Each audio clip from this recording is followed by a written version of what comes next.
everybody, it's your crazy fangirl Shiny. Hope you guys are having an amazing day. So today I'm going to be reviewing Avengers Endgame. Now I was going to be doing a non-spoiler review, but I actually don't have time to film both a non-spoiler review and a spoiler review, and now it's been a few days since the release of the movie, so I thought I'm going to do a spoiler review instead. And I'm so excited to talk about this film, guys. You know how much I love Marvel and how much the Avengers universe and MCU universe means to me, because it's been such a massive part of my life. I mean, I was 10 years old when the movies started coming out, and now I'm 20, so it's they've been a part of my whole teenage life for so long, and to know that it's kind of coming to an end with the characters I've fallen in love with, it breaks my heart a little bit. My heart's just slowly cracking. And what a movie this was. It was incredible. I went by myself. I went and watched it, and it was so good. I was just so, I had so many feelings, when I watched it. I was heartbroken, heart-wrenched, and just oh, but then at the same time so satisfied. I was smiling when I came out of the theater. My mum said, when I walked out, I was smiling, but then I collapsed into her arms and I was Anyway, I'm gonna get straight to this review because I'm so excited to be talking about Avengers Endgame. I really enjoyed the movie, and I cannot wait to be talking with you about everything I enjoyed, but also had a little bit of concerns and even didn't much like it. So let's just get straight into it now. But before that, please remember to like, subscribe, comment, and tell me your thoughts on the Avengers Endgame movie, but also to keep up to date with all my other reactions to more movies, TV shows, and video games, and hopefully in the future more reviews of more movies. So without further ado, let's just get straight into it. So I'm actually going to be starting off with the cons because, to be honest, the positives outweigh the cons. There are only very few ones that I kind of really was ooh, why? So I'm going to talk about those now before going into the massive positives that I loved about this film. So this isn't really a big deal, to be honest, but I felt like it was not as dark as I thought it would be, because I mean, from Infinity War we got that sense of hope. We were oh my god, okay, we've got all these heroes coming together, they've got some sort of chance to be able to win, and obviously with the snap, we obviously lost all that hope. So I thought they would drag out the darkness a little bit more, but it did kind of go a little bit faster than I thought it would. But at the same time, I thoroughly enjoyed that whole section of just the darkness and the grief and just all those emotions that you feel when you have no hope. They did that beautifully, but I'm going to talk about that more in the positives. So now let's just continue with the cons. Now, I did have some character letdowns in this film. I personally have grown up with the comics. I grew up reading them. I grew up watching the original cartoons, etc. So when I saw a few of the characters that I kind of was looking forward to seeing being let down, I was a bit disappointed. So I'm going to talk about a few of the characters. The first one is the Hulk, and I know a lot of people were kind of shocked by the fact that, in a way, they let down Hulk's character. There were many moments I loved the Hulk in this movie, but there were massive fight opportunities that were missed, especially within the final battle. And he deserved to be a much bigger part of that showdown, especially against Thanos, because yes, we saw him in the Iron Man suit, not as the Hulk, but as Bruce. But in this, moment, I was expecting, the Hulk and Thanos to go off head to head once again. Even though we did see it at the beginning of Infinity War, I would have really loved to have seen, more of that angry Hulk version come out, instead of just having Bruce as this alternate version of the Hulk. I mean, throughout the rest of the film it was fine, but I felt like they really just let the character development that has been building for Hulk down, especially what was built in Ragnarok. That character development for Bruce was amazing. Then Infinity War, I really enjoyed his character as well. I was oh my god, this is really interesting. Hulk has kind of a fear of fighting Thanos now, and I was that's great. So that means there's an opportunity for Hulk to kind of regain that strength and go up against Thanos and verse him in the final showdown. But unfortunately, we were not given that moment, and that kind of like that spotlight was shone on a few other characters.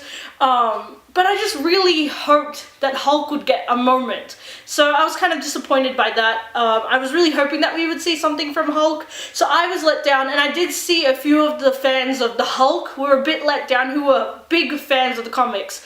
And I personally am not a massive fan of the Hulk comics. I did read a few, which were some of my favorites. But I just expected there to be a lot more time for the Hulk, especially because they were focusing on the fact that there was going to be the original 6 Avengers.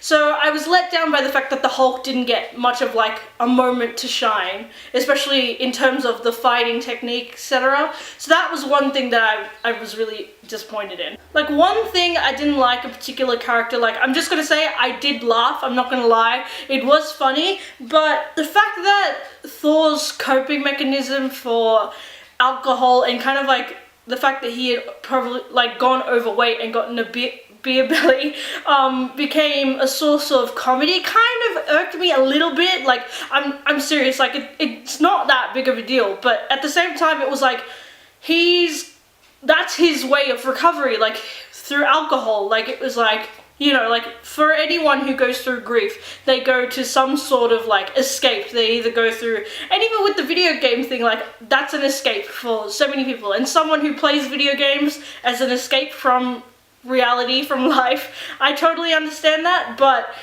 in a way, like the alcohol part, that was kind of made into a comedy thing, and the fact that that was his way of grieving and kind of coping with the PTSD of fighting Thanos, and the fact that he couldn't save everyone kind of was a little bit But other than that, I'm just gonna say that kind of irked me at the beginning, but then like straight away it went away because I was just laughing the whole way through the film, like through so many parts where he was like acting so funny and stuff. But I am going to go into the positives of that as well afterwards, so don't worry. That was just a little bit like shocking to kind of see that, but other than that, it wasn't a big deal. Now, I know a lot of people probably were kind of shocked by this. I wasn't really shocked because I knew that this was coming, that Black Widow was going to die, but in a way, I did kind of feel let down by the fact that she was killed the same way that Gamora went out, and everyone was saying like when Gamora died, it was like she had been fridged, I think. It was like a saying because it had happened in a comic book or something ages ago. I can't remember what it meant, but people were saying she's been fridged.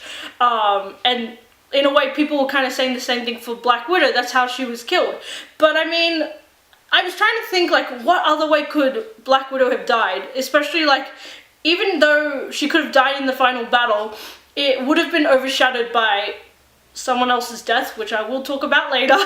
It was a bit weird the fact that her and Clint were sent to Vormir in the first place. Like, I was expecting Nebula and Rhodey to be going there, but I didn't expect Black Widow and Clint to be sent there. But it is understandable about the whole kind of like plot line of that. It's understandable, and I did accept the fact that she did die in Vormir. I was crying, I was sobbing, because I was like, no, Black Widow! But then, in a way, I still found it a bit weird. But there are more positives in that as well, which I will talk about later. It was just the fact that she kind of went out the same way that Gamora died. So I was a little bit like, nyeh, really? But yeah, that's just a minor thing. Now, this is a big thing because I was expecting so much more of her.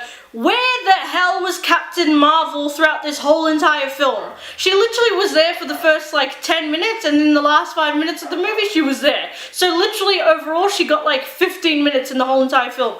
Where was she? Because through the whole promotion from Infinity War all the way from Captain Marvel to Avengers Endgame, we've got that like massive hint that Captain Marvel would be a massive part of Endgame. But where was she? Yes, she had to take care of the universe, but seriously, she wasn't there for the film at all. And I was just like, why? Oh, it was a really disappointing part of the movie. I did love her though in this film, but she deserved so much more because like, she was promoted to be in this film a lot, and she was hardly even there. Like, yeah, the main focus was on the original 6, but I would have really liked to have seen her a lot more throughout this film. this isn't like a big criticism, but it kind of like felt like this a little bit at times, like with the comedy, that it was a little bit forced at times and went on for a little bit too long. Like the joke went on for a little bit too long. Like example is when they first go and see Hulk after 5 years, and like, you know, like there's that encounter with the fans and stuff. That moment went on for a little bit too long. I was kind of just like, okay, hurry up, because I cringe at these things. Like if you watch my Game of Thrones like reaction, you will see how I like get when there are cringy moments. I just can't handle them, so that's why I was like, hurry up, hurry up, hurry up, and it literally went on for like 2 to 3 minutes, and I was like, okay, this is getting really old, hurry up. And yeah, that was a little bit cringy, and there were a few other moments, but other than that, it was fine. Like, to be honest, the cons that I have are really small things. Well, there's another thing that's a little bit big. Time travel was good, and I mean, all movies with time travel are hard to create, and the Russo brothers did a very, very good job with what they had,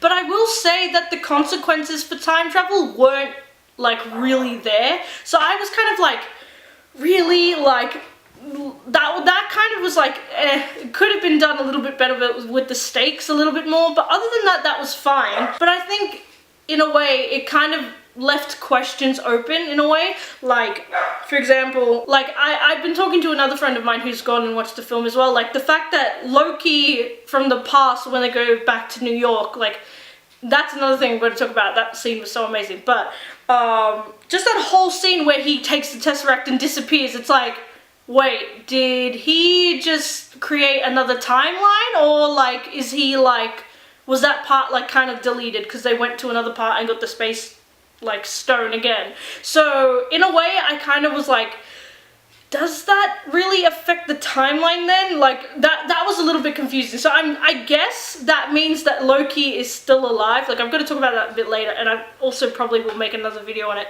But definitely that was a little bit confusing, especially because there was not many consequences. But at the same time, it makes sense to me because I know what happens in the comics and stuff, and I know like what happens in these sorts of events that leads on to a lot more in the future that could happen. So I'm very excited for all that. But at the moment, that time travel bit was just a little bit like it could have been done a little bit better. But at the same time, I'm really happy with how the Russos handled the time travel part. Like that part of the film was like one of my favorite parts. Okay, look, the girl power moment in the final fight, I loved it. I was going nuts in the cinema. Like literally, I was the only one cheering through half of the film. I was like, yes, like clapping and stuff. Hardly anyone did that. I was probably like the only one because I get really hyped up about these things. That girl power moment though, it did feel a little bit forced. I think if we didn't have it, I mean, like, it's really difficult because a lot of like people make a big deal about these things, but it did feel a little bit forced to me because I think like a lot of people were commenting on the fact that it should have been just equal power, like between the males and the girls. Like, yes, but at the same time, I really liked that moment. Like, I really did, but at the same time, it felt a little bit forced. I think also, I can't remember exactly the line that was said when all the girls kind of like gathered together and they went. But I remember when I think it was Captain Marvel, she said something, and then it was like, oh, okay. And then it was like a little bit thing, but then when they all charged, I was like, oh, yes. But I've seen like how a lot of people have reacted to it, like it's a bit crazy like how people have taken it into definition, and it's a little bit silly and crazy, like versus the hierarchy of white supremacy and all this bull crap. And I'm like, this is Marvel. It has nothing to do with any of that. Yeah, I enjoyed the moment. It was a little bit forced, a little bit. I think it might have been because a little bit of the script writing was a little bit like cliche in that part. But overall, I really did enjoy that moment. And I think this is just another minor thing. Like, we missed a little bit more of like character moments with particular characters. For example, Tony and Rhodey. Like, we haven't seen anything literally since like, oh, what movie? Probably Age of Ultron. Like, it's been, oh no. Like Civil War, that's like the one. Like, since then, really. We haven't seen much, and I really expected to see a lot more in this film, especially because we know what's, like, the fact that Tony is no longer going to be in this series. Like, I expected to see more of that connection between them, And it was a little bit sad to not see that. And also, no connection between the Science Bros. Like, I know that that was kind of like a fan thing, like that was created, like obviously the Tony and like Bruce, like the Science Bros, that was kind of created by the fans. I thought they kind of would do something, but unfortunately they didn't. I didn't really have a problem with that, but I could tell, like, I heard from a lot of people I know that they wanted to see that, but for me it wasn't really a big issue. Okay, now the positives, okay? Literally I've got 3 pages of positives, so you know that I'm happy overall. The cons were just really minor things that I just didn't like about the film. The positives are overwhelming, I'll tell you that right now. Now we're gonna start and kind of go through the, like, kind of like the timeline of the film, kind of what, like, I remember like writing down every detail I could remember and everything that kind of shocked me. So let's start from the beginning. Like, the fact that everything we saw in the trailers was like everything we saw at the very beginning of the movie, and I loved that. I was like, oh my god, we have never seen any of the rest of the footage. Like, that's so great. And like that whole opening sequence was amazing, like so well done. And oh, I want to talk more about Robert Downey Jr. at the end, but that scene where he's back on Earth and he's talking and like, oh, like, because I want to talk about Chris Evans and Robert Downey Jr. at the very, very end, because their performances in this film were so good. But I just really want to touch on that first moment that they have, kind of like that bond where you see them kind of like, they acknowledge that they both failed at kind of like saving the Earth. But also the scene where he's like taking the medicine, they're trying to get more information from Tony, and Tony's just like we failed. But like, most importantly, Cap, you weren't there. And it was like, Jesus, like, I felt it. Like, oh, the performance was so good. And just like how Tony was acting, like, I loved that. Because I mean, it's understandable how Cap acted towards like Tony in Civil War, but I love the fact that like Tony threw that back at like Steve and was like, you let me down, you weren't there for me, and like, now here we are, like, we can't just like kind of like continue like straight off the bat. I loved that, like, it was so good, and just all that pent up emotion for Tony. Robert did that so well, and I was just like, oh my god, like, this was a whole kind of like different side to Tony that we had seen towards Cap, so it was so good. And because like, I remember like, I've rewatched all the Marvel films, so I had gone back and watched Avengers, and you do see that kind of like clashing of heads between obviously Tony and Cap throughout the whole like series, but like at the beginning you see it, and then here you see it kind of like manifesting, and kind of like Tony being like so mad at him, because there's this one part in the first Avengers where Tony's like, we are not soldiers, and he looks so mad, and he wants to like obviously kind of like go at it with Cap. He's like, we're not soldiers, like he wants to get more mad, and you can see the emotion in his eyes, and Cap's just kind of like standing there like, oh, I kind of said something wrong. And but then you see Tony kind of like hold himself back, and then he calms down. But in this moment it was like, hell no, and Tony just like went for it, and I was like, hell yes, I'm in for this. I love it. It was so good. And just the whole part where it was like the stones were destroyed and stuff, and like Thor like cutting off Thanos' head, I was like, wait, what? And then it cuts to black, and I was like, wait, was that the end of the film? But obviously it wasn't. But like, that kind of like broke my expectations of the film, because we didn't really know where it was going. So that I loved, because I'm studying screenwriting at the moment as a unit. So we studied a little bit the hero's journey, which is very cliche and used a lot in superhero films and just action films a lot. But in this particular one, it was all like kind of like broken up. Like, you couldn't really see the pattern of where the story was going. So it was like, okay, this is happening. Okay, well, okay, this is happening. This isn't happening. Like, oh, it was so good and broke all my expectations for this film. It was great. I'm going to talk about the whole grief part. Like, the weight of those moments was beautifully done. I loved it. I'm going to talk about like a few of the characters, especially with their methods of coping with the grief, and like that kind of like that weight of responsibility that they had now kind of like like heavy on them because they didn't kind of like meet that expectation of saving the world. So I want to talk about Nat. Like, Scarlet did so well in this moment. Like, I love the fact that like Natasha realizes that she's trying to bury herself into all this work of trying to save people, when in reality she can't really do that a lot anymore because the world is in kind of like a mess. Like, no one really knows how to control everything now. Like, everything's like really in disarray. And like when she's having the meeting with all the different like few superheroes that are scattered across the universe, you can see she's kind of like contemplating. She's like, oh god, like there's not really much for her to kind of like discuss and do in a way, because like there hasn't been much change since what's happened with Thanos. And I just loved the fact that just Natasha like broke down like after like talking to them, and she's just like has tears in her eyes, and oh, so beautiful. I loved that moment.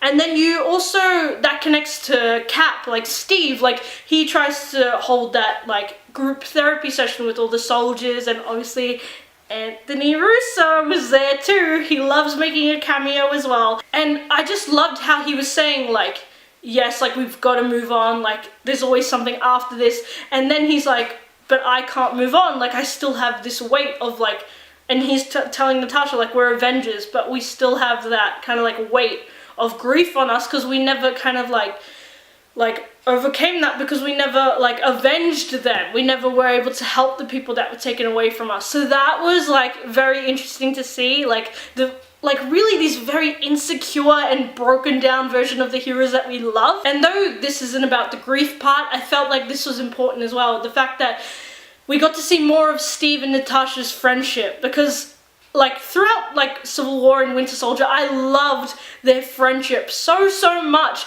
And like we only got a little bit in Infinity War, not much at all. So like when we got more in this film, I was like, yes, thank you. I was so glad to see that kind of like character development between them, how much they trust each other and how much they know to push each other's buttons. Like Steve walks in at that moment when she's kind of like crying, and he's like, I could have made you dinner, you know, instead of you making a sandwich. And then he was like, they were just talking about their grief and stuff, and I was like, that's so precious. Like, thank you for putting that moment in, like, because like it's always been rumored that they either were like liking each other and stuff, like by fans, like in the comics. I don't think they ever got together. No, I don't think so. If they did, that's a bit strange, because I always saw them as like best friends. But I just loved that moment, like just like the platonic friendship. And yeah, that was just so beautifully done. And I really just do like praise the Russos for giving us that moment. And another person that I loved was Clint, because he became like the kind of like the persona of Ronin that is used throughout the comic books, like by many different superheroes. And I knew that when I first saw the trailer for the first like trailer for Endgame, I was like, oh my god, did he become Ronin? And I had to double check, and I was like, oh my god, he's becoming Ronin. Oh, and I was so excited. And that whole part where you see him as Ronin, like yes, it was short and you kind of hear like little bits of it at the beginning of the film. That was great. I loved it. It was so good. And yeah, it was just incredible. And just that transformation of Clint's character and the character development that he has throughout this film was stunning. It was beautiful, and I loved Jeremy Renner in this film. So good to see him again, finally, after not seeing him in Infinity War. But finally, we get to see him again, and he was so amazing in that part about the grief and the darkness that he had inside him. Again, Thor was great throughout this whole film. I loved him with the whole like really struggling to overcome the grief that he had, not only for what happened with Thanos, but it kind of like all came crashing down at once. Like he was thinking of his mum, he was thinking of his father, he was thinking of Loki, of all the people of Asgard killed, and just like everything that he lost. Like he's lost technically his title, he's lost his powers, he lost everything. Like he said in Infinity War, he had nothing left to lose, and yet he just became this like broken down version of what he was. And like it was so beautiful, because like you can see like how scared he is, and like, and though I didn't like the fact that people laughed about the fact that he was having an anxiety attack, but I loved how like vulnerable Thor was in this. Like I thought he was vulnerable in Infinity War, but this one I absolutely loved him as a whole, like even just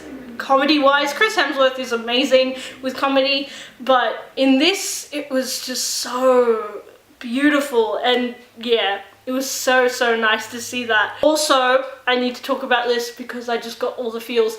Robert, like Tony being a father, like we've talked about this for so long, especially in Infinity War. Everyone was like, is he gonna get like a kid, or is he gonna have his own family with Pepper and stuff? And finally he did. Like my heart swelled when I saw that he had a daughter. I was like, oh yeah, it was so nice. I was so happy. And just like, oh, I'm just, again, Robert Downey Jr., kudos to you, because it was so beautiful the way that Tony interacted with his daughter. Like that beautiful connection between the two of them was so nice. And it was just, yeah, it was such a beautiful like moment. Like it was like just drizzled throughout the film, and it was so nice to see that. And yeah, the daughter was just such a cutie. She was so sweet. Okay, now we're gonna go into the whole time travel part. This was one of my favorite parts of the entire film. It was so good and so nostalgic, like going back to New York and watching like the whole like different scenes unfold. I was like, oh my god, like that was like nearly 10 years ago. Like, oh my lord, like that was so long ago. And like watching it unfold, and the way they filmed it though was on point. Like everything was near to perfection. It was so good. And oh my god, there was so many moments in the Battle of New York. Like the fact that there were the different perspectives from, like, for example, like the older Tony watching himself get this, like the time, like the space stone and putting it in the box and stuff, and just watching Loki and Hulk and etc. Like that sort of stuff was so good. And I'm gonna talk about it in a second, but Captain America, like, oh my lord, that part, like Steve using Hail Hydra in the elevator, because I was like, oh my god, are they gonna do the elevator scene again? I was like, if they do, hallelujah, because like I was like, I love that scene in Winter Soldier, so I was like, if they do it again, you know your girl's gonna love it. But they didn't, which was a little bit disappointing, but I was like, oh. But then he said Hail Hydra, and I was like, excuse me? But then I was like, is that kind of like a kick at the comics where he did turn into like a Hydra, like he was Hydra all along in that comic? I remember everyone blew up about it, and everyone was like, excuse me, what? Like, I remember that comic came out and it blew up the internet because everyone was like, what are you talking about? I was like, is that a little bit of a kick towards them? But yeah, at the same time I was like, that's so smart, because like then they'll think like that obviously he was on their side. But at the same time I was like, does that change events that happens in the future? Not sure. Like maybe that makes another alternate universe or something. Oh, that's annoying. Oh, also the captain versus captain fight, and I love how like Steve was getting annoyed, and he was kind of like he was like, I can do this all day, and he's like, I know I can. And it's just so funny because Steve was just like, oh my god, like do I really sound like this? And just fighting each other. And also like how he recognized how vulnerable he became when like Bucky was concerned. So when he said like Bucky is alive, like instantly his past self was like, wait, what? And then boom, like he knew how vulnerable he was. And that was just so brilliantly captured in that whole scene, and I loved it. Like a lot of people were complaining about it, but I loved it because it showed so many different character developments for Captain America. Like he understood that he became vulnerable when it came to Bucky. He like accepted the fact that there were these people who he had trusted who were from Hydra, and obviously were kind of like tricking them in this sort of moment. Like I thought that was great.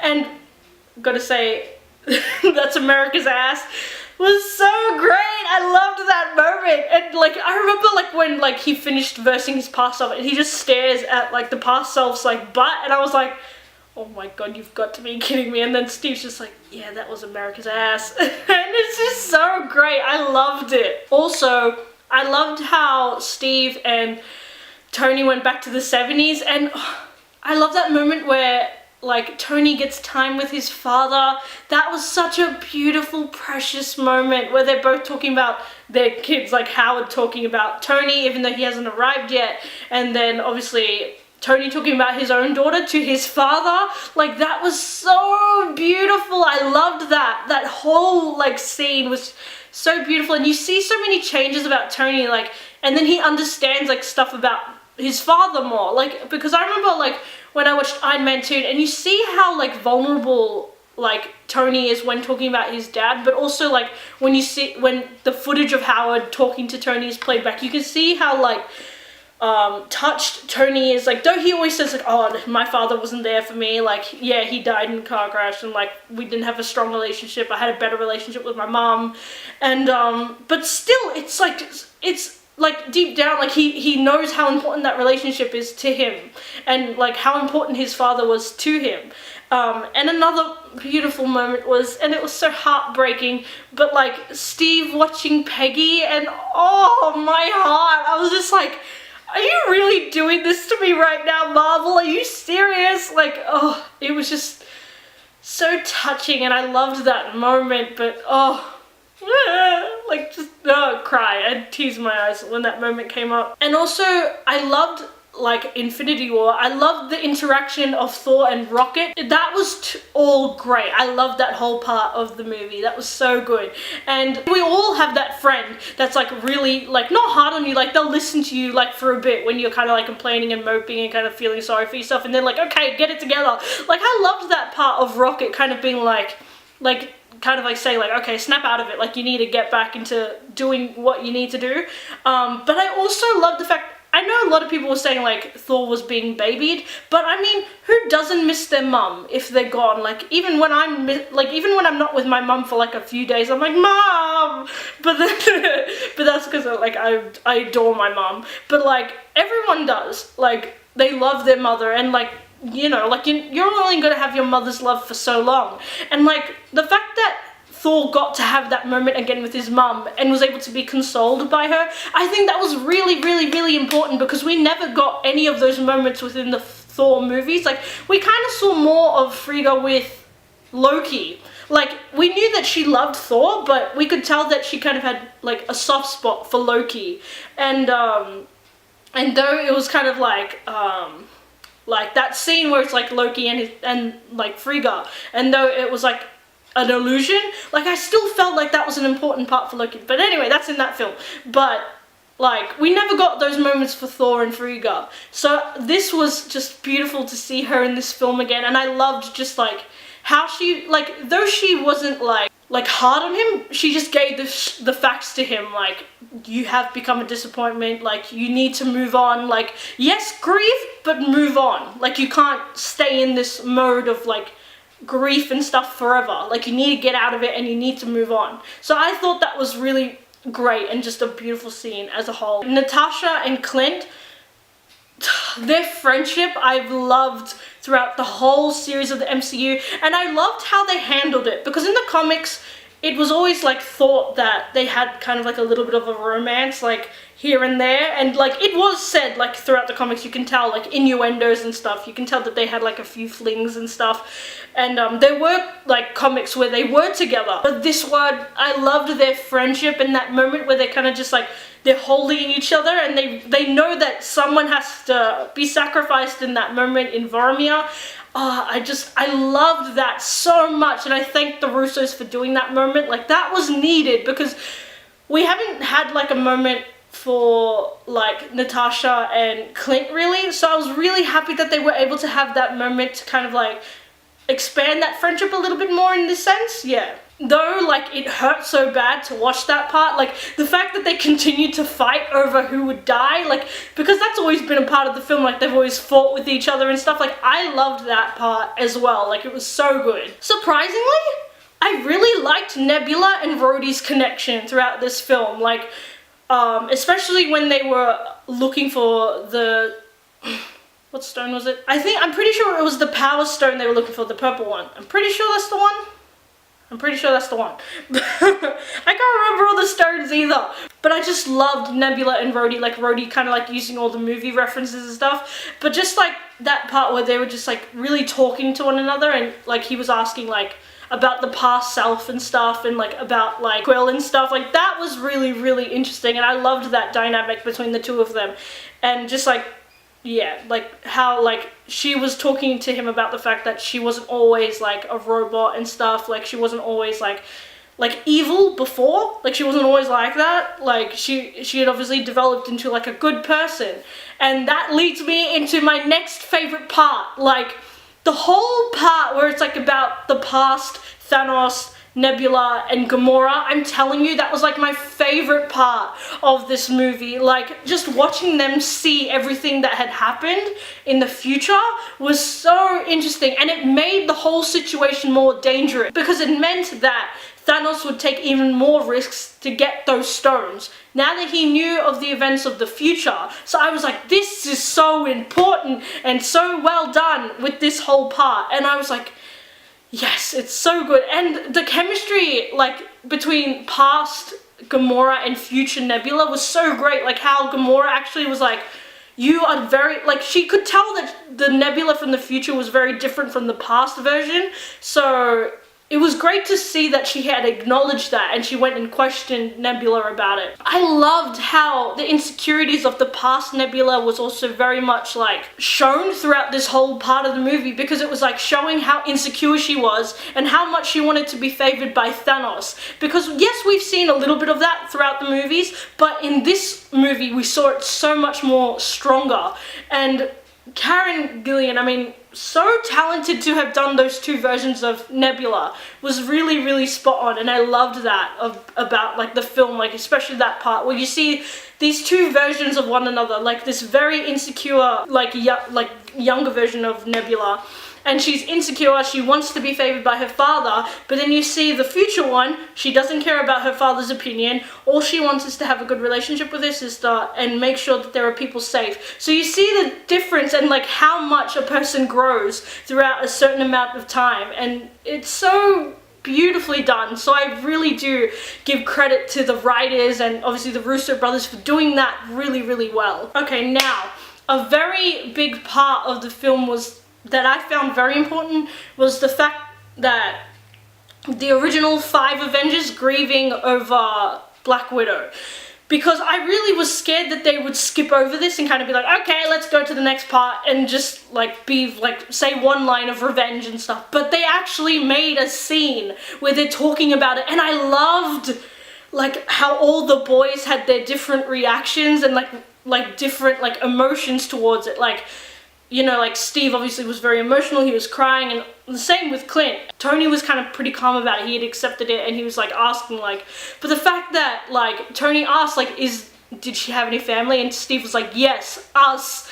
I was just like, oh my lord, like my heart, and just, that was beautiful. And also the fact that Thor was angry, like he had snapped out of like the grieving kind of like process, and he was kind of like, he was back in that kind of like action mode, and he was like, I loved his reaction to it. Like he was angry, he was like, why are you guys grieving? Like she's gonna be fine, like we'll get her back and stuff. But then like obviously Bruce and Clint were like, no, she's gone, like we can't get her back. And I loved, and I'm very thankful that they put that in, because it just like, it just shows like how differently all these characters like react. Like they all, like the Russo brothers could have just been like, okay, all of you act angrily and upset and be like, okay, we're gonna get revenge for Black Widow. But then like they made sure that each of them had a very different reaction to the death. So that was very, very, very, very, very well done, and I loved it. So thank you, Russo brothers, again for doing that really well. Okay, now this is where I wanted to talk about the fact that I found the past version of Thanos more scarier than the version that we saw in Infinity War, because he brought a whole, I really want to swear right now, but bloody fleet through the time travel like creation and blew up the Avengers compound and that whole facility. I was just like, I sat there frozen like throughout that whole scene, like, yeah, what? Like I was just in shock. I was like, what is going on? Like my heart, and just like I was just in shock. Like it was all peaceful, and then you get Clint getting the phone call from his wife, and I was like, oh yeah, like, and then I was like, oh my god, Bucky, like Sam and everyone, they were all gonna come back, and then boom, it's all like blown up, and I was like, oh, I was just sitting there in shock. I was just like, what is going on? Like, crazy, so crazy. Okay, so the final battle, I have a whole page on this scene because it was so good. Okay, so we're gonna start off by saying and he needs all the awards for the best villain. Like, Josh Brolin as Thanos was the best choice ever. Because I'm just gonna say this, when I first ever found out that Josh was going to play Thanos, I was like, like, I wasn't sure. Like, I was really nervous because I was like, Thanos in the comics is like, oh, like, so scary, like, so good. But then, like, I remember last year I was so scared of him throughout the whole film, and like I was agreeing with some of his things, but then I was like, no, F you, like, I don't want to agree with you, like, it's wrong, like, but it's right. And just, oh, it was the way that, like, Josh Brolin, like, delivered it made you kind of like just like challenge yourself as well. You're like, yes, he's right, but no, yes, no, like, oh, so good. And even in this film as well, still scared me shitless. So, like, he did such an amazing job, like, because, like, I mean, technically, Infinity War was his film. This film, Endgame, was more of the Avengers film, like, more for them. But, like, I love the fact that Infinity War was his, technically, because he got most of the cameo time and stuff. And he was so amazing in Infinity War, and again, in this film, so good, and still so scary, and just, yeah, like, absolutely horrifying at times. I mean, like, this is something that I thought would happen, but obviously as the movie progressed, I was like, okay, this isn't gonna happen. I really thought that the original 6 Avengers would fight Thanos, so just like all of them like gang up and do different moves on him, like that would have been really cool. But it's understandable why it didn't happen, but it was just a dream I always had, which obviously didn't get fulfilled, but at the same time this fight was incredible, and I'm going to go into detail right now about how amazing it was. I love that scene, like it's Iron Man, Steve, and Thor, and they all walk out, and you can just see between Captain and Thor, like just Thanos sitting, like waiting, and I was just like, my God, this is the moment, this is it. And I'm just gonna say it, this battle was beautiful, so well choreographed, and just so beautiful in the image itself. Like, there was so many times where it was just so horrifyingly beautiful that I wanted to pause the actual movie and just look at it, because it was just so beautiful. And I know people are gonna hate me for saying this, and I understand, but at the same time, I could just in my head I was like, DC ain't got nothing on Marvel. Because I was just thinking of like Justice League and how they did that massive like battle at the beginning to show the history of what happened with who's the villain in Justice League, that villain. And I was just like, dude, like, this is incredible, this is like extraordinary, like so beautiful. Like, it was just so beautiful, and so many times where I just wanted to pause it and just take it all in, but obviously we can't until the movie comes out on DVD. And just, it was just so beautiful, and I just loved it so much. Oh my God. And I need to talk about this moment.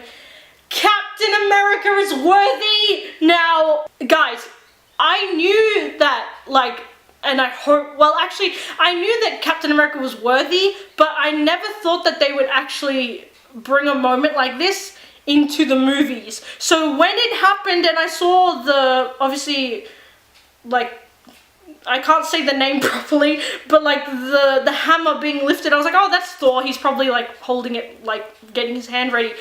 But then when you see Steve and he's just like standing there and grabs the hammer and he looks up, and I literally gasped so loudly and started clapping, because I was like, yes, they did it, like, finally. And I was just so happy and just so excited. And that whole fight where he's just like hitting Thanos and then he summons the lightning, and I was like, oh my Lord. Oh, I was just so happy. Like, I don't care, like, if people say it was like a forced Easter egg fan moment. I do not care about any of those in this film, because it was all meant to be in this film, and I loved it. Because there were a few Easter egg moments. I will talk about the other one that I got super hyped for, but I don't care what anybody says. I loved this moment so much, and it will forever be one of my top moments in all the Marvel movies. And also, the importance of silence throughout this battle.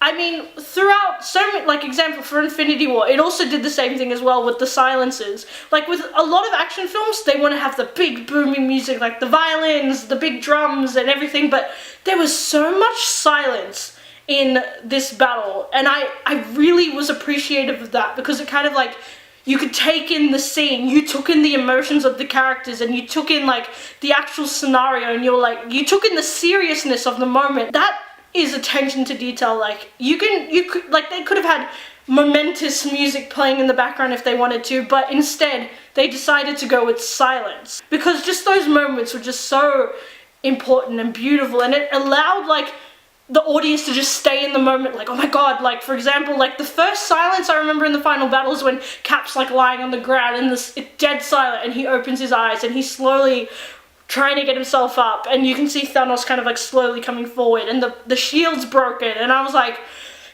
you're in that moment, you're like, Cap, get up, like, find another weapon, like, get the hammer up or something, and you're just like, hurry up. So good and so important. And again, I really need to give a massive, like, bow to Alan Silvestri. I think that's how you say his name. I'm so sorry.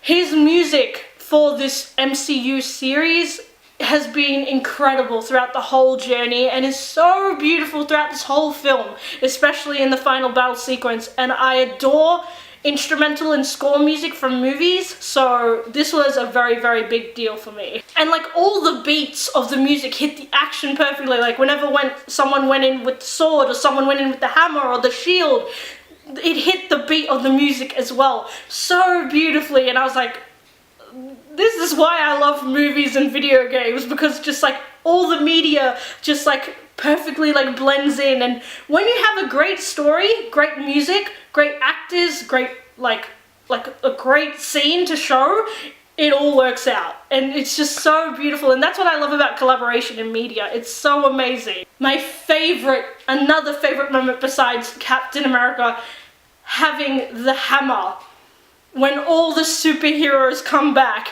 and they just come out of the portals and they stand behind Captain America. That moment literally looks like a moment from the comic books. Like, it was ripped out and put into the movie, kind of like what happened with Civil War, where it was Captain America versus Iron Man, and, like, Iron Man is shooting at the shield.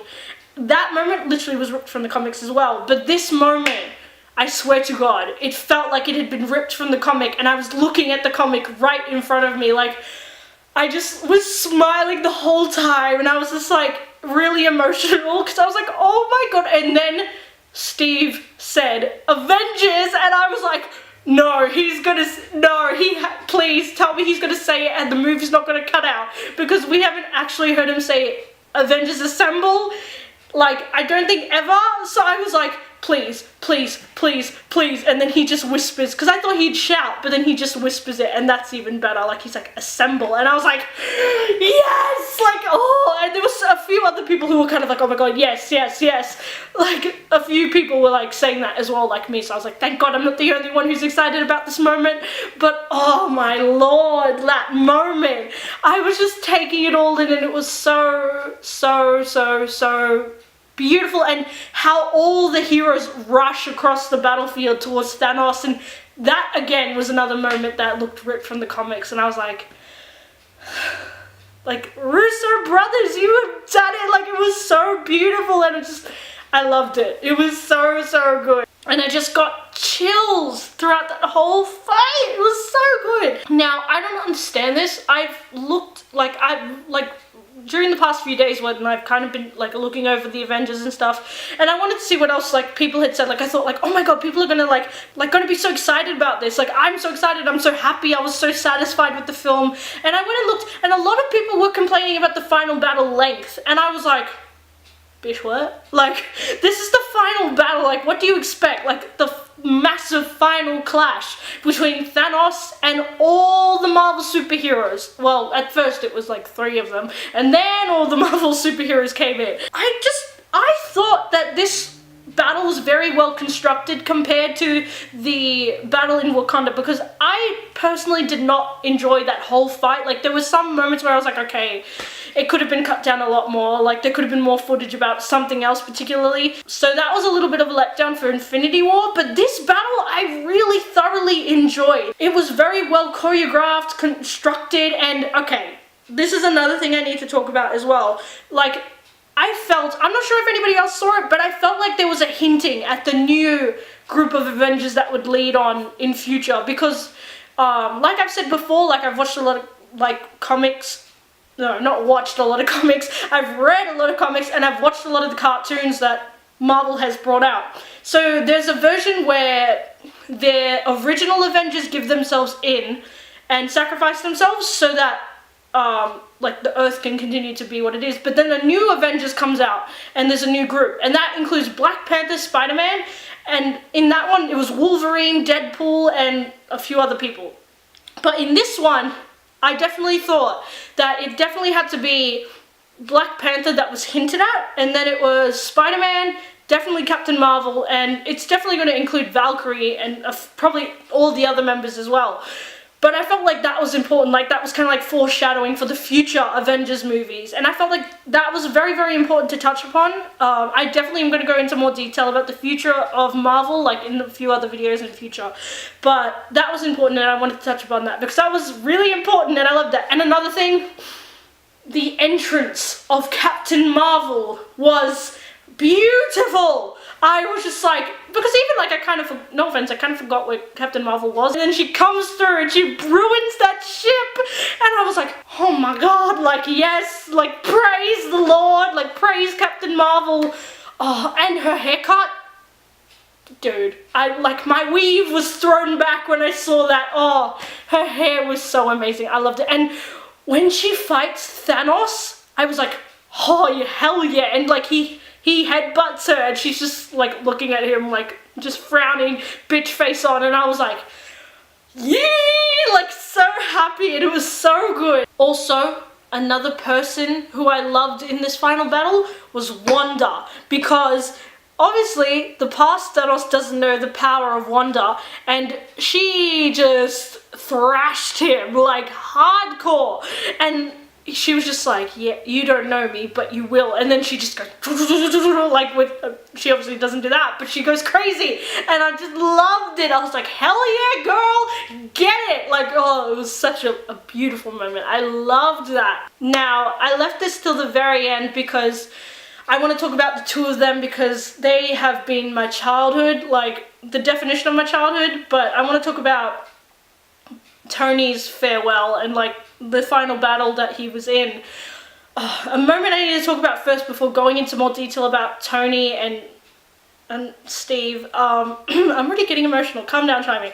The hug between like Peter and Tony, I was like, thank you, like we needed it. And just Tony embraces him like a son and just hugs him, and like Peter's kind of like, well, I'm fine, like because obviously like he had said, like it felt like only like a minute had passed, but the fact that just Tony just like puts aside his like kind of like his like persona of like being like really cocky and like having a big ego, and he just wraps his arms around him and hugs him, and I was like, that's just, thank you, like that was so beautiful and needed, because like obviously we saw like Tony shocked by it and he's grieving over it. That was beautiful. I loved it. Okay, now I know a lot of people do not like the farewell that Iron Man was given, but to be honest, I was completely happy with it. Like, yes, he had a family, he had Pepper and he had his daughter, and then he passes away unfortunately because of his beautiful sacrifice that he does, which I will talk in a second. But I need to say this because a lot of people were complaining, and I was like, come on guys, like, and this is the thing, not everything's gonna last forever. And the fact that Tony went out the way he did was so courageous and brave, in my opinion. I loved the way he was like given a farewell and stuff, the way that they let him like finish off his story by giving that ultimate sacrifice. And because in a way, that's always been Tony's storyline. Like, he's always wanted to protect others. He's always wanted to put everyone else's safety before his own. The way that Tony, like, puts on the gauntlet, and you just see, like, his arms kind of, like, burning, and it's breaking his armor, and his face is, like, blackening and stuff. My heart was, like, cracking, because you guys don't, I've never explained this, but Iron Man was my first introduction into like the comic book world. Well, actually DC was my first introduction to the whole comic book world, but Iron Man was the first character I fell in love with, and I grew up with Iron Man. And excuse me, and just like Iron Man has been so important to me. Like his whole story about wanting to put others in front of his own safety, but also just put their well-being before others was so beautiful, and just so like caring and in a way selfless. Like people say like yes, but like we can't save everyone, but at the same time the way that Tony would always say like we need to put like help everyone else before like before our own safety, it was so selfless of him. Because I mean, this kind of reminds me of Batman as well in a way, but the fact that like, yeah, I mean, you have that whole persona of Tony Stark that's this like billionaire. He's very like cocky, he has like this snazzy like personality, but then when you strip that all away, all he really wants is the safety of the Earth and the universe, in this case of Endgame, and he wants to protect other people, and he's very vulnerable, and just the way Robert Downey Jr. portrayed that throughout this whole series is something I'm very grateful for, because I mean, in the comics we did see that many times, but seeing that on the big screen being played out in movies and like in different scenes, it was so good and so important for me to see that, because I loved Tony and Iron Man, the character, like so good.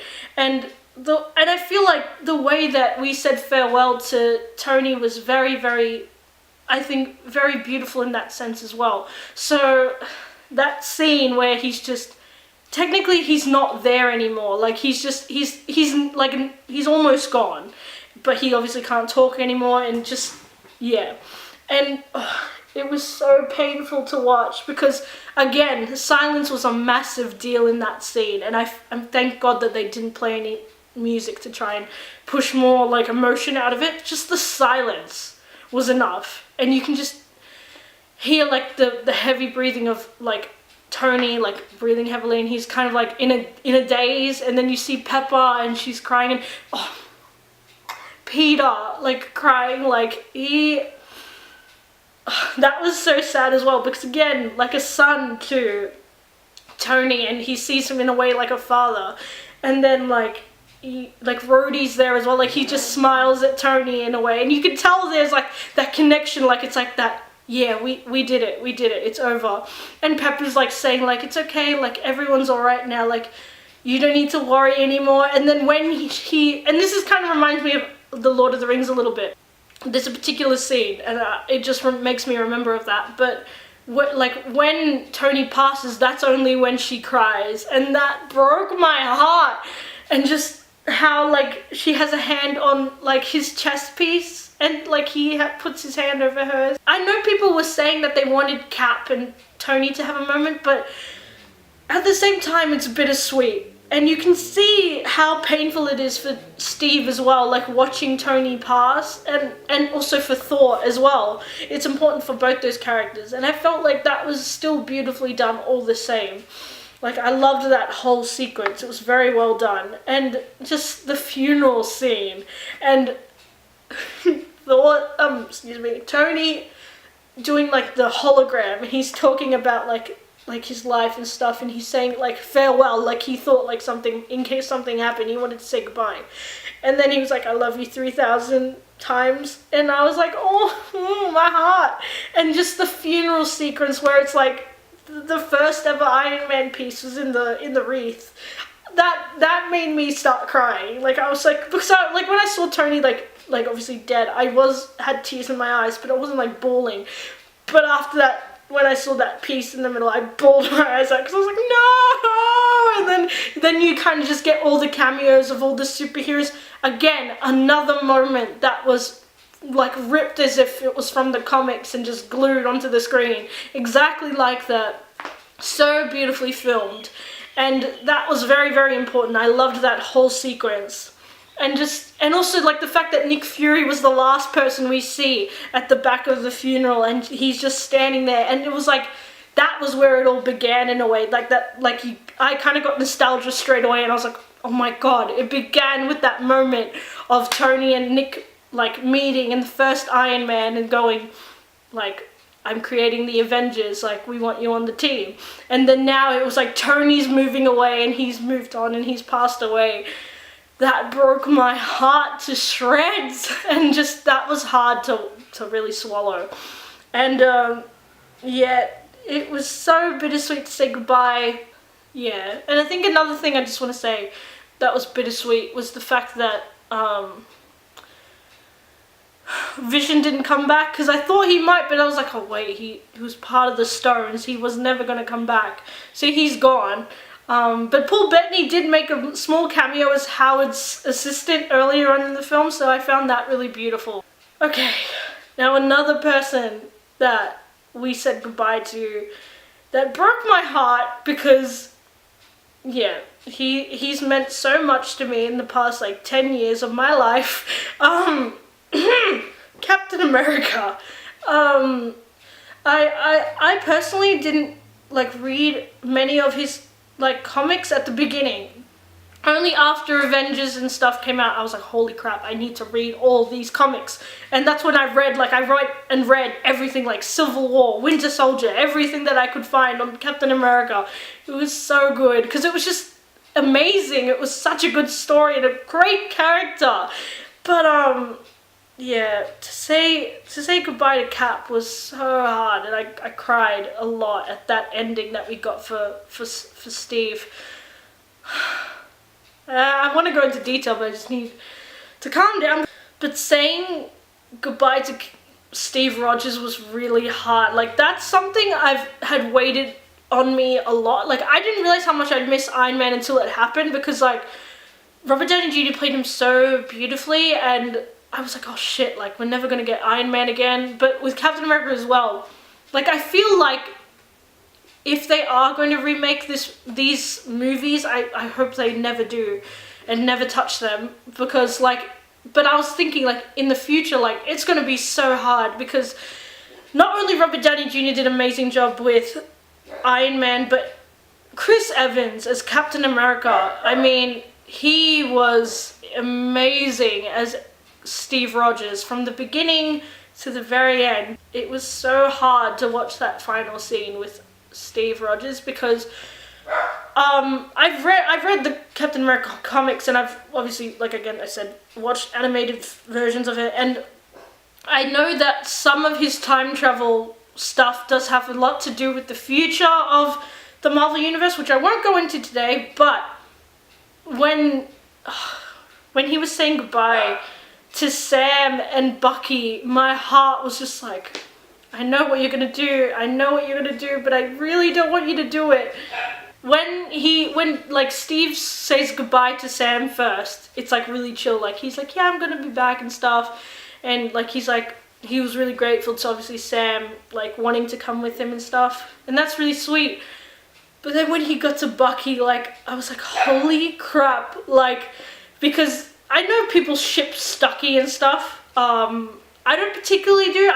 I ship the friendship, but like in the comics and just in these movies, their friendship has been so beautiful and meaningful, and it was so great to be able to watch that come to life on screen. And Sebastian Stan and Chris Evans did such an amazing job with these characters, and but it really hit me in Civil War when a lot of like the concepts came more to light, and I kind of like looked at it more in detail, like the fact of like, and I mean this is a superhero movie, but the concepts in this film meant so much to me, because it was like Steve followed his own path. No matter what anybody did, he wanted to get his friend back.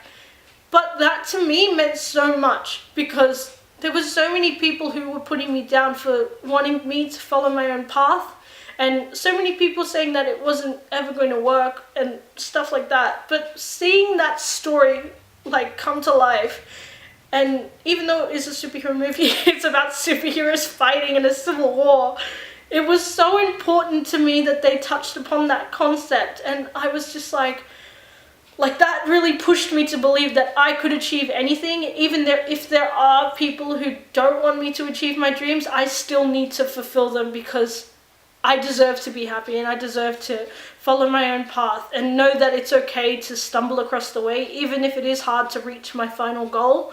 So like these comics and movies mean that much to me, that I look at those concepts kind of like just like inspiration for life, as in it's kind of like philosophy. So it's kind of like important to me. And just seeing them say goodbye for that final, like that part was just like, and then when Bucky's like, I'm gonna miss you too, and he also says like you're taking all the stupid with you, and like the stupid with you or the crazy with you, oh my lord.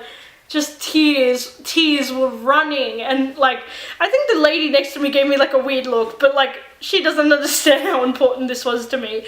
And then obviously Steve goes through time, and I was like, he ain't coming back, and obviously he did, and everyone was like, I remember everyone was like gasping, like, where is he, like what happened? And then you see the old man, and I'm just gonna say they did such a great job with the CGI of Chris Evans as the old man, and he played like the old man really well, of Steve, like so well, like how an old guy would kind of like talk, like in that mannerism, like it kind of reminded me of how like my grandpa used to talk as well, so that really touched me as well.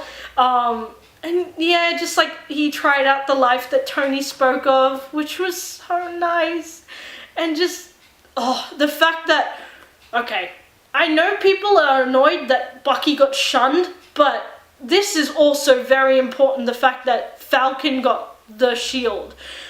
I mean, like, and I think it's understandable that Bucky didn't get it, because he still could get it after Falcon. Like, you know, because it does happen in the comics that both of them get it in different times of, like, the Marvel Universe. So it is possible that one day Bucky might take up that mantle as well, maybe. So that's really, really important. But also I I fangirled again, another Easter egg moment where I was like, yes, like I was so happy, like, and I really was like excited, because I was like, oh my god, that means we can see, because I love Anthony Mackie, and I was like, please just let him be, either let him fully be Falcon and then let obviously Bucky be Winter Soldier, like that would be great. But then, not Winter Soldier, sorry, the White Wolf, he's no longer the Winter Soldier. Like, at least let them have that dynamic still. Like, don't let anything happen to Bucky and don't let anything happen to Falcon. So I was so happy in a way that, like, Falcon got the Captain America status, because I mean, Bucky has been through a lot, and we did see in Infinity War that he was like, he was tired of fighting, and he was like, where's the war? And I was like, and I loved that character, like, development in that. Like, he was tired of hearing that there was a fight and that he was getting called to it. Like, he just wanted to live his life on his farm. Like, and I felt that that was important. Like, that was really, really important. And I thought that that was great that they gave the shield to Falcon, because now I feel like it'll be great to see that dynamic, like, between the Falcon and, like, Bucky. Because it's like now, like, they kind of can break down that wall of kind of like not trusting each other and kind of become more friends and like comrades together, and I'm very excited for that. And again, just like that whole ending scene with Steve, and like how he just doesn't say anything about his life with Peggy, was just like, in a way I was like, yeah, like you deserve to have that to yourself, like that moment. And that was just so beautiful. I loved that. And just like, I just keep like remembering like how Bucky was just watching Steve, and I was kind of upset that Bucky didn't get to talk to the older version of Steve, but at the same time I was like, it's okay, it's fine.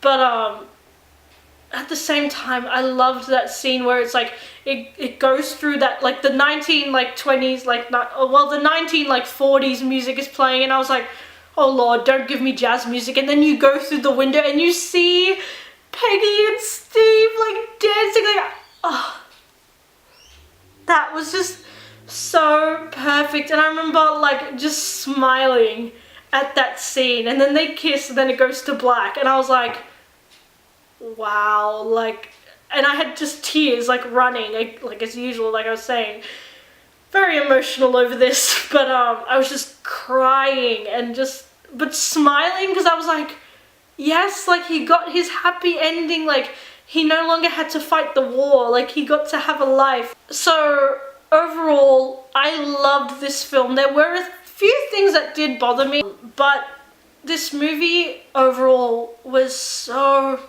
amazing, and it pushed so many boundaries that hasn't been pushed with superheroes in terms of like the use of time travel and the way they did it. Like, yes, it was a little bit like it could have been done a little bit better, but I understand like that everything can't be perfect, so I was really open to that. But overall, I really give a massive salute to the Russo brothers, because seriously, thank you so much for bringing an end to what was this phase of the Marvel Universe, because it couldn't have been done better, I reckon. It was so good. Like, and even the Avengers cast have said this, like, there will be another movie that it will be perhaps better in writing, perhaps better in, like, in graphics or whatever. But this movie definitely has its place in history as one of the biggest movie, like one of the biggest endings to a movie franchise. And it was so beautifully done, and I'm so thankful that we were able to say goodbye to some of our favorites so beautifully done and executed, and I'm very grateful that they were able to do it so well. Now, I know that no one probably from the Avengers cast is going to see this, but I really just want to say a massive thank you to the amazing cast and the people who were involved in this amazing project that is called the Marvel Universe. It's so, like, I'm so grateful to have been able to be a part of like this journey of the MCU and be able to watch some of my favorite superheroes develop as amazing characters, but also as just human beings, and just watch them go through this amazing journey and so beautifully executed. And I'm so happy that many of them got a happy ending and a satisfying end to their story. And just these characters have meant so much in my life. Like I cannot ever explain how important these stories have been in my life. So I'm so thankful for everything that they've done. So thank you all so much for all the hard work you put into the MC universe. It really means a lot. Okay, that is the end of my review of the Avengers Endgame, and it really was a great movie. And to overall say it, I am going to give it an 8.5 out of 10, because though it wasn't perfect, it still is one of my favorite movies of 2019 so far. So thank you guys so much for watching. I do hope you guys enjoyed this video. Please give it a like, subscribe, comment, and tell me your thoughts on the movie as you saw me explain.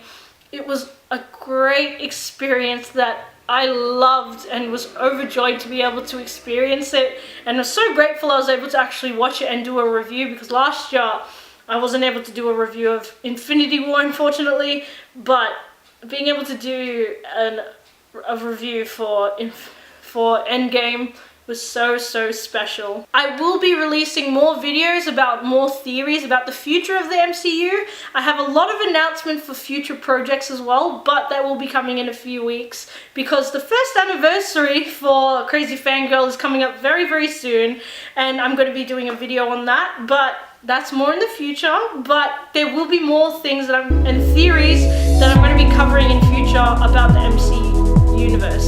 So that's going to be very exciting, and I cannot wait to touch upon those later. But for now, thank you guys so much for watching, and I will see you guys in the next video. Crazy Fangirl out!